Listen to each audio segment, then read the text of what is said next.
So I'm going to read a little short excerpt from this novel that's called The Family Fang, about a family, a husband and wife who are performance artists, and they have these two young children, Annie and Buster, and they call them Child A and Child B.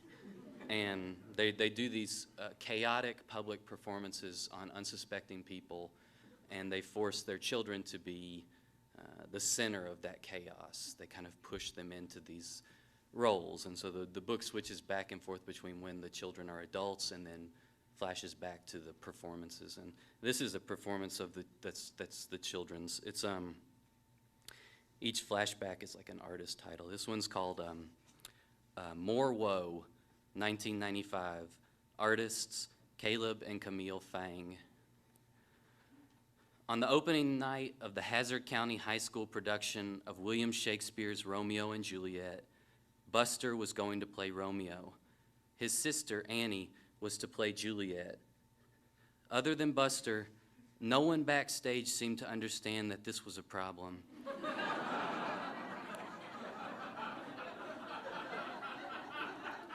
Let me ask you something, Buster, said Mr. Delano, the high school drama teacher.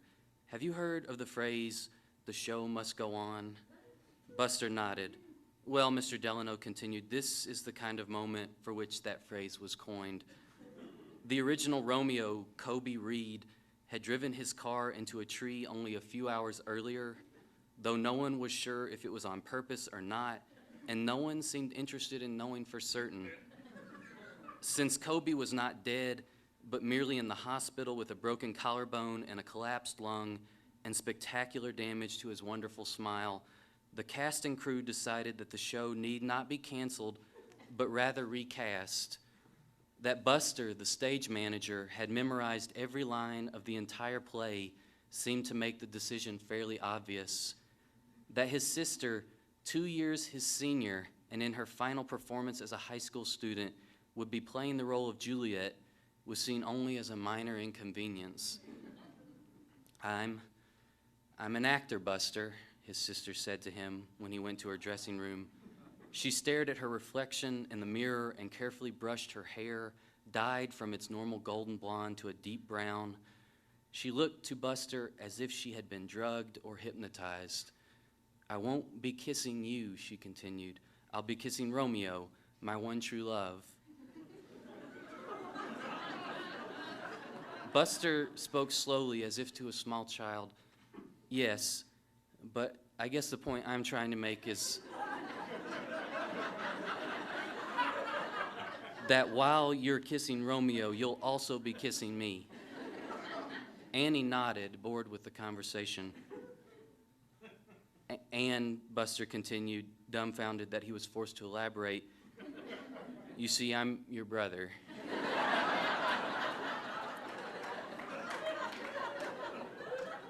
Annie nodded again. I understand what you're saying, she said, but this is what actors do. They make out with their siblings in front of a crowd of people, Buster asked. They do things that are difficult in the service of their art, Annie responded. His parents loved the idea. When over the loudspeaker it was announced to the audience that the role of Romeo would be played by Buster Fang, his mother and father forced their way backstage, video camera in tow, and found Buster pacing in a circle, ill at ease in his tunic and stockings, rehearsing the lines he did not want to speak. Think of the subtext, his father whispered to Buster, gripping him in a bear hug. A play about forbidden love will now have the added layer of incest.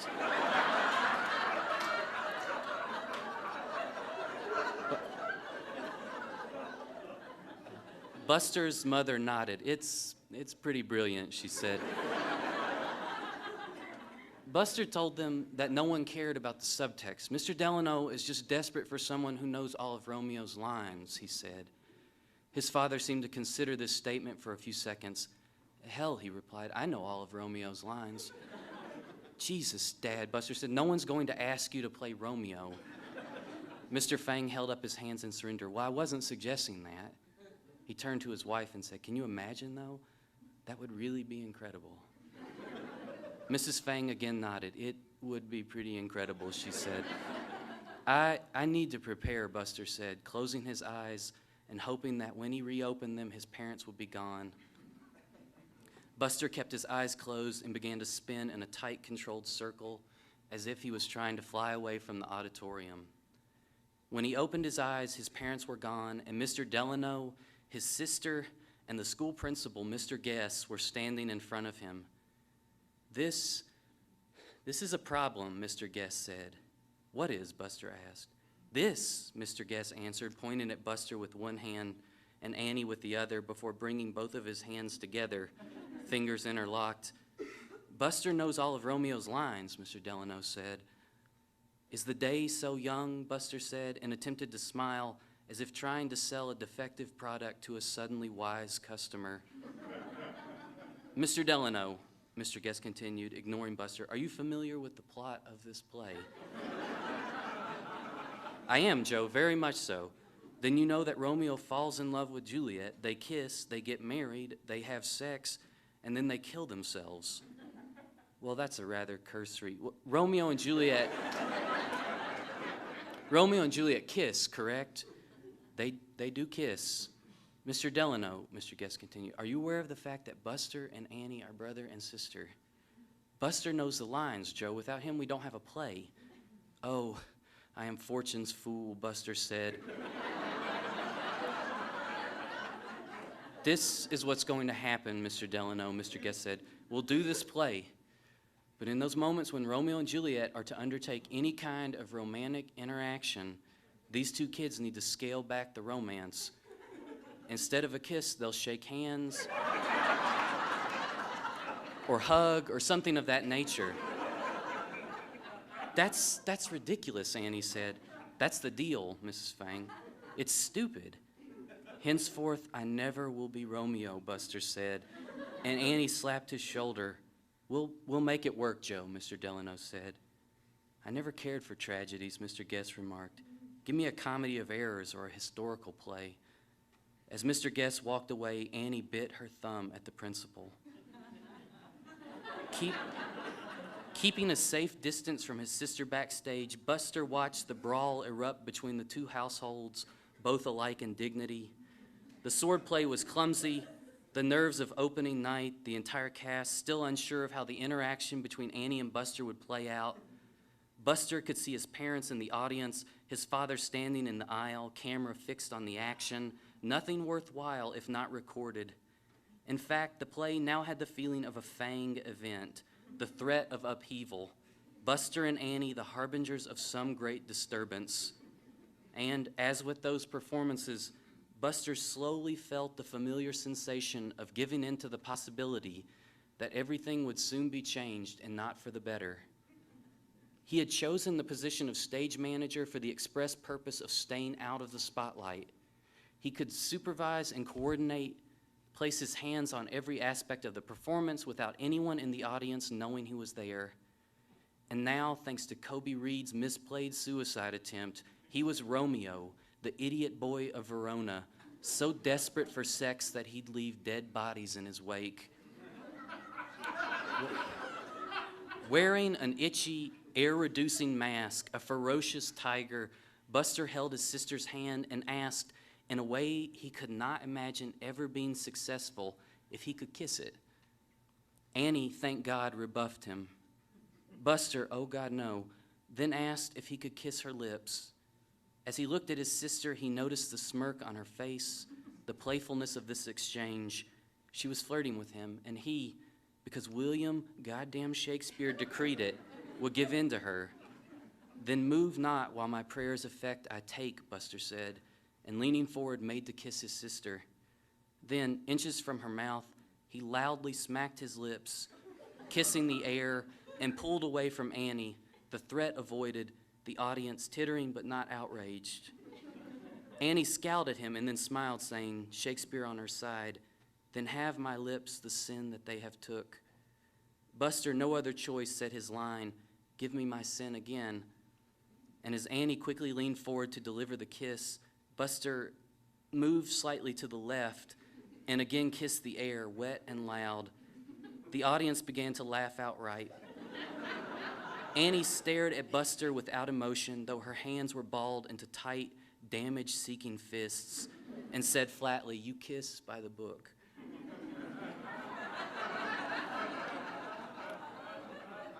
Once the scene finally ended, the first act closed, Buster looked in the front row at Mr. Guest, who gave Buster a thumbs up, obviously pleased.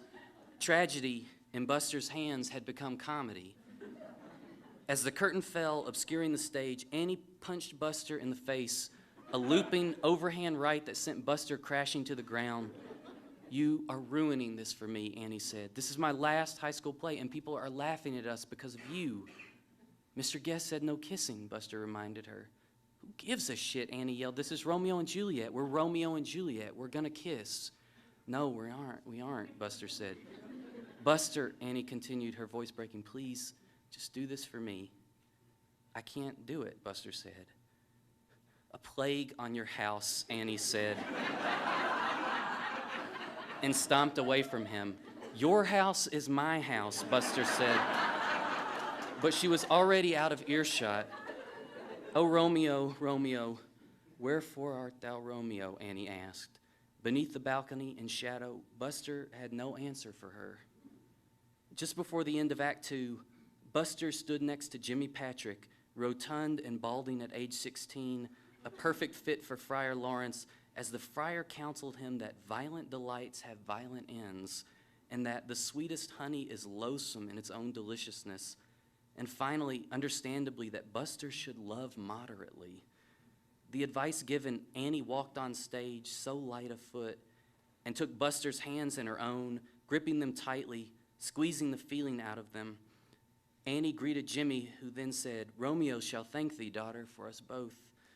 The crowd began to laugh, a thunderclap of applause, and Buster stared at his sister's reddening face, embarrassed and angry, her eyes unblinking and watery. He had ruined it all. He understood this. And with the rudimentary tools he possessed, without any skill for fixing things, he leaned forward, pulling his sister toward him, and kissed her so forcefully that it took her half a second before she responded, two star-crossed lovers. It was soft and sweet, and except for the fact that it was his sister, everything that Buster had ever hoped his first kiss would be.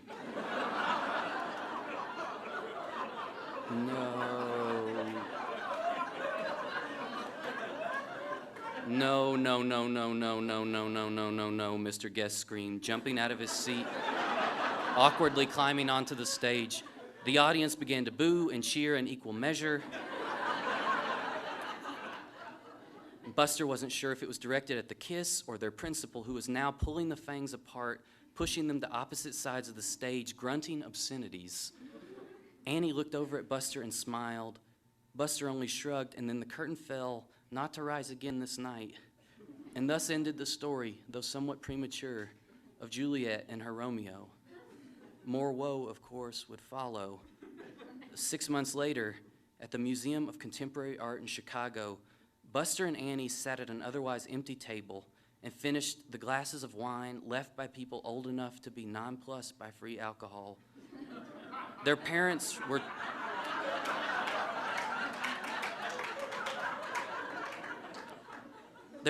talking to the MCA curator and a gaggle of museum patrons. "I wish we could have stayed home," Buster said, and his sister, stone cold sober after 7 glasses of wine, said, "It's like bringing those sharecroppers from Let Us Now Praise Famous Men to the Museum of Modern Art. It's like, hey guys, here's the source of your shame, framed and much larger than you remembered it." In the main room of the exhibit, which the Fang children refused to enter, the entirety of the play flickered against a huge screen. Despite their best efforts, they could not avoid the amplified sound of their own voices, Shakespeare's lines echoing in their heads. "Overrated melodrama," Annie muttered. "Why must I be a teenager in love? Give me a fucking break." "Teenagers killed themselves all the time," the two of them agreed. They stared at their parents and decided that the real miracle was how the two of them, A and B, had kept themselves alive this long.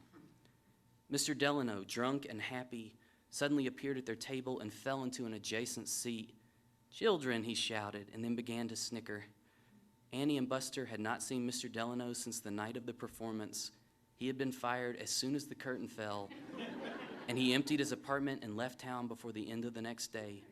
Children, Mr. Delano said again, now composed, though his face was still frighteningly red. How I have missed you. What are you doing here, Mr. Delano? Buster asked. I wouldn't have missed the opening, Mr. Delano responded. After all, none of this would have happened if it wasn't for me.